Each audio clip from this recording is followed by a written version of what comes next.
The coronavirus is bringing radical changes to humanity. It has already brought severe consequences to the global economy. Stock markets around the world are in freefall, and millions of people could lose their jobs as the pandemic will undoubtedly lead to a global recession. Governments are printing money to save economies, and that could result in a very high level of inflation as purchasing power of paper money will go down. Some countries might even face food shortages as borders are closed and the level of trade and production falls significantly. The world order we knew is coming to an end, and at this point nobody can predict what will be the final outcome, except maybe those that predicted the coronavirus pandemic. I'm your host Kasim, and thanks for joining me for this special KJ vid. In this video we will discuss the coronavirus pandemic.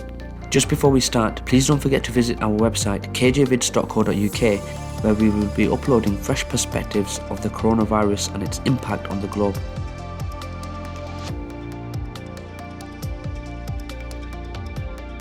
On November the 18th, 2019, 2 months before the first illness from the coronavirus was actually reported in Wuhan, China, representatives of major international banks, the United Nations, the Bill and Melinda Gates Foundation, Johnson & Johnson, logistical powerhouses, the media, as well as officials from China and America held a pandemic simulation exercise in New York City. It was called Event 201 and was hosted by the Johns Hopkins Center for Health Security in partnership with the World Economic Forum and the Bill and Melinda Gates Foundation. Their simulation includes news reports that were fabricated just for this exercise, and they were very similar to reports that we can now see during the real-world coronavirus outbreak. Some analysts and the so-called conspiracy theorists already speculate that Bill Gates and the company knew about the coronavirus and that what humanity is experiencing today is staged and planned. Whether this is correct or not, most segments of the Event 201 exercise and discussion came true, and some are likely to happen in the near future. Governments around the world have already declared a state of emergency, police and army are on the streets, and millions of people live under self-quarantine, which reminds one of a house arrest. Authorities are assuring that such measures are necessary in order to prevent the spread of the virus. However, it is worth noting that in spite of the pandemic, the US military plans to hold its biggest military exercise in Europe in 25 years. Some 20,000 US troops were slated to deploy to Europe and back this spring for the Defender Europe 20 exercise, which was to last through May and take place in 10 European countries. The US European Command said that due to the coronavirus, they might scale back, but cannot cancel the exercise. In other words, the Pentagon will just reduce the number of American participants in Defender Europe 20, but the show must go on in spite of the fact that European borders are closed and travel restrictions came into force.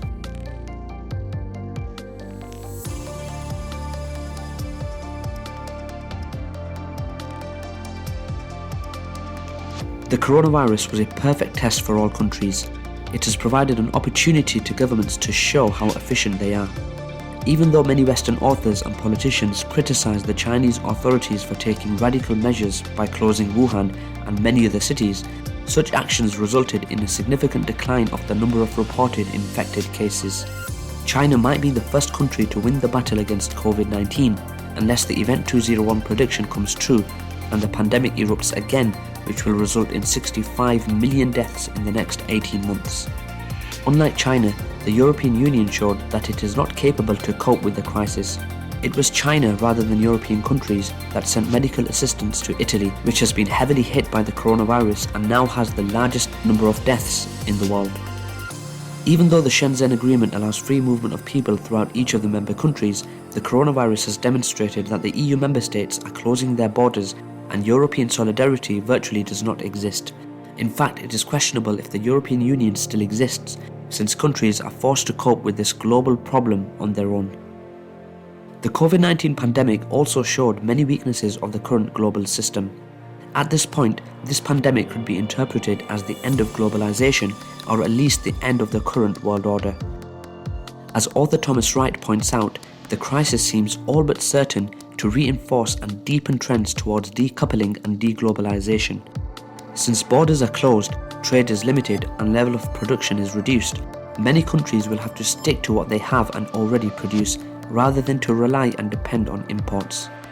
If the outbreak lasts through the fall with a lull in the summer, there could be a financial risk if some companies go bankrupt and vulnerable countries face increased borrowing costs.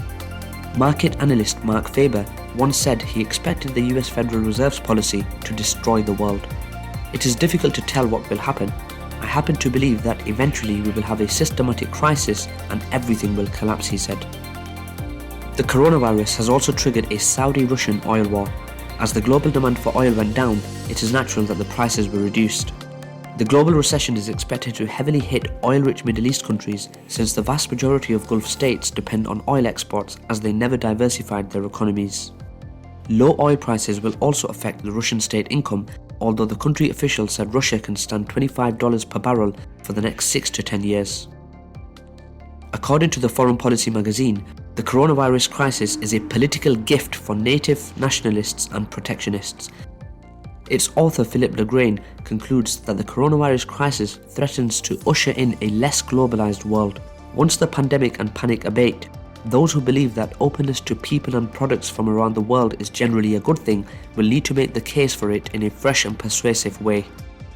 In the meantime, as Harold James, Professor of History and International Affairs points out, if the pandemic does not become less contagious with the arrival of spring weather in the Northern Hemisphere, nervous populations around the world may have to wait until a vaccine is developed and rolled out. There are, however, speculations that a vaccine already exists, although it is unlikely that the only purpose of the crisis was to implement the mandatory vaccination agenda.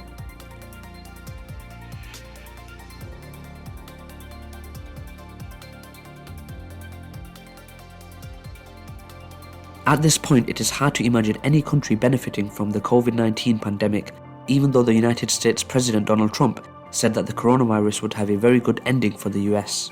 Some industries, primarily pharmaceutical, will certainly generate enormous profits, but the world in general is expected to face one of its worst crises of modern times. The current global monetary, financial and trade systems will likely have to be transformed. It remains to be seen if that will mean more or less globalization. Since the pandemic is a global problem and will cause a global recession, some actors will likely push for a global solution.